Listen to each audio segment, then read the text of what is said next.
Okay guys, this is what I hope is a contribution to mob science here.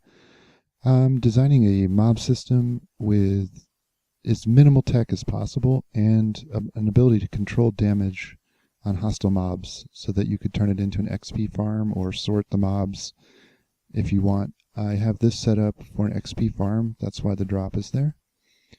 And my brother calls it the mob martini, so I kind of like that. I'm using Zom's mod pack, that's why it's light and you can see everything. If I turn the brightness off, you'll see that it's quite dark in there. So I'm going to leave the brightness on for this video and let's get started. I'm on peaceful right now and obviously in creative mode flying around. And let's get right up underneath the mob trap, so we're 21 blocks below the drop there. And we'll turn on the mobs. Okay. Now with Zom's mod pack, you can see the mobs as these little white lines or green lines or yellow lines. And that'll just help us get an idea of how spawning is going in there, and so we can sort of see through the mob trap. Alright, we have our first guest, Mr. Creeper. Hello. When we get a few more, I'll go up and take a look and show you how they're transiting the mob system. And then we'll get on to building it. Okay, looks like we have a few guys coming down now. And notice I'm only, 20 seconds after I turn spawning on, we've already got people coming down. Now the damage control for the 21 block drop is not quite 100%. Occasionally they'll get damaged up here when they kick each other off of the pads. So you'll get some deaths on the bottom. Also this trap, I think I mentioned before, works for Endermen. So 3 high mobs as well. And as far as low tech goes, there are no pistons. And the only signs in here are right there, the drop. If you built the system without the drop, you wouldn't need any signs whatsoever. Each pad is 3 by 3 by 2 deep. And the system is a series of spirals that interlock. And we'll show that in a bit. So the mobs are all filtered down to here and occasionally walk off. The hole here is only 2 by 2, just because I wanted to be able to kill them easily at the bottom. It's not the best efficiency, but I thought I'd show the 3 wide or 3 by 3 pad trap first, and then I'll show a 2 by 2 trap as well. So we're just a few minutes, a couple minutes after starting the trap, and we have plenty of mobs coming down. And if we stay down here, we'll get plenty of spawns everywhere as well until we reach the mob cap, whatever that is. And we'll go take a look inside. So, where should we go in? Let's go to the top. So in the 3 wide system, you do need anti-spider control with the half slabs. And I was also thinking of adding lighting via Ethos lava and water lighting system that he did in, I think, episode 97 of his Let's Play.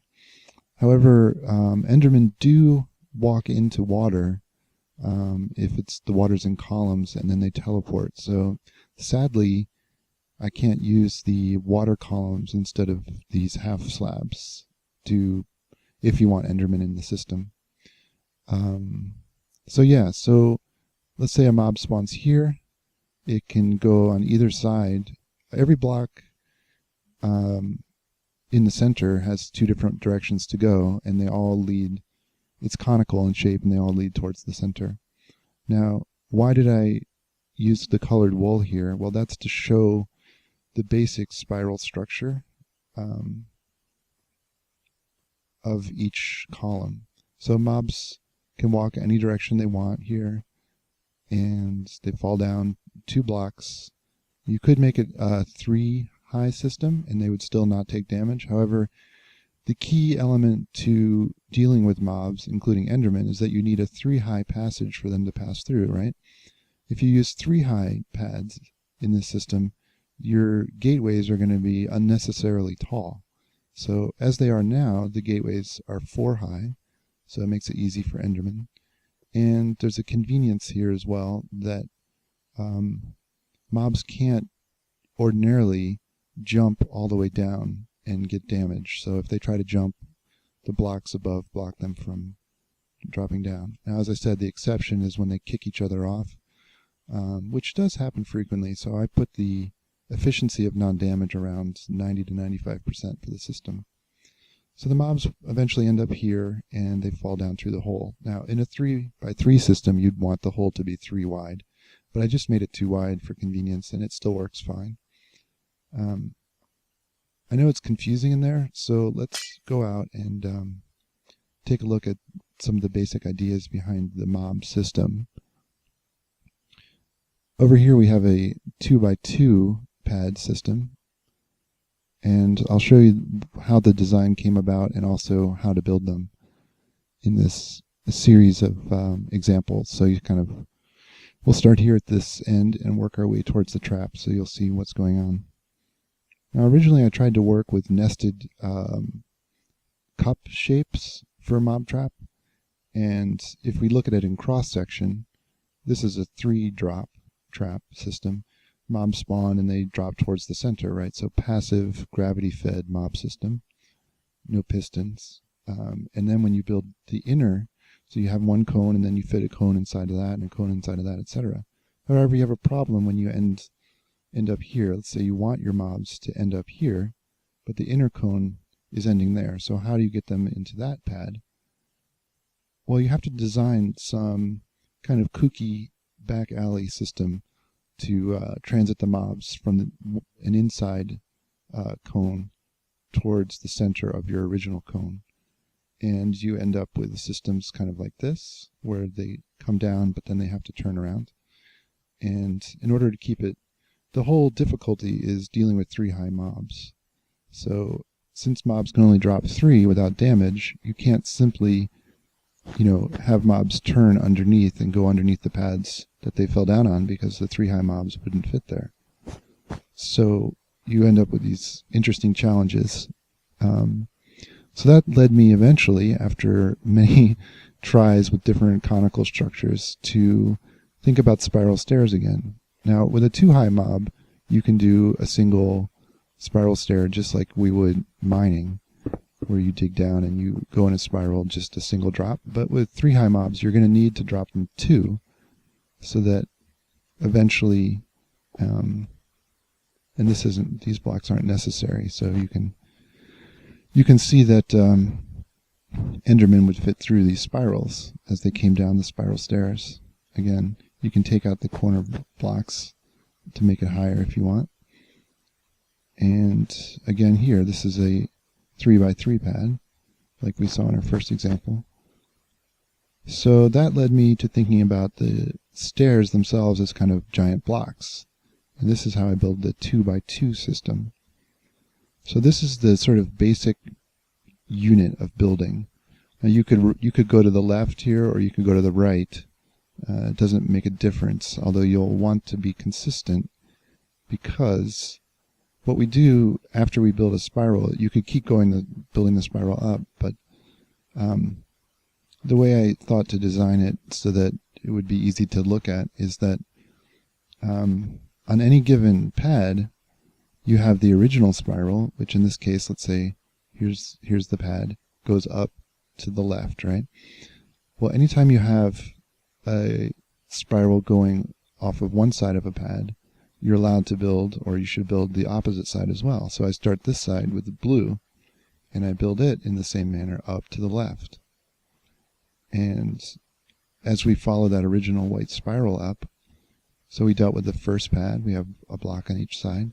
Now here's the second pad of the original spiral. It continues that way, but let's build something opposite to this. So we build this dark blue spiral there, and then you just keep expanding, and as long as you follow that pattern, you're going to end up with a cone shape.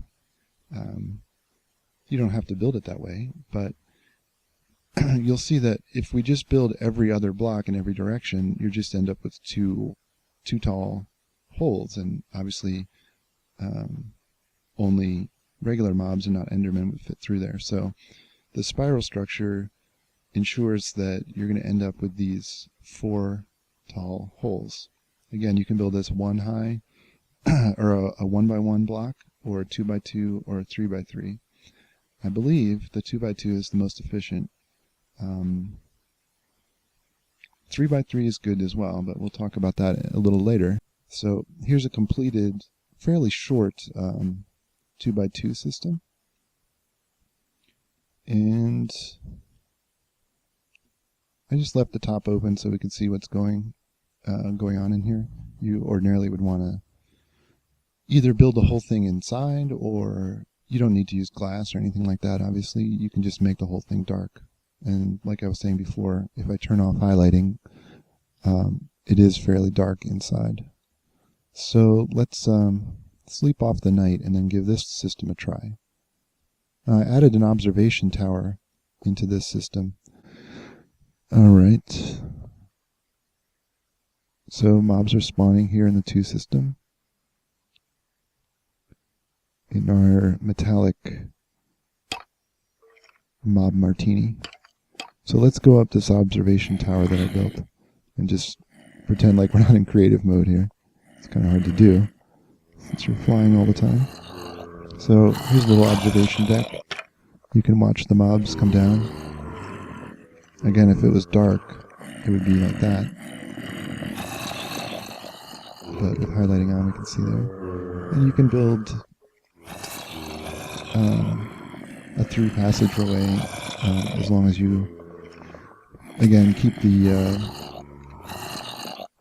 the mob system a little bit open wherever you want to eventually build your observation platform. So you can see the mobs standing around and eventually deciding to move. Let's go back down to the bottom here. You can see they just line up and walk off. Right, so that's basically it. I think now I'll cut to show you some of the spiral designs that I've made. Or conical drop-down shapes that I've made as well. I'm really happy with this design, and I do think ultimately, mathematically, architecturally, there is a better solution, because there is a bit of wasted space in this design. Again, we have those 4 high drops where you could get away with 3 and include Endermen. And I'll take a break there.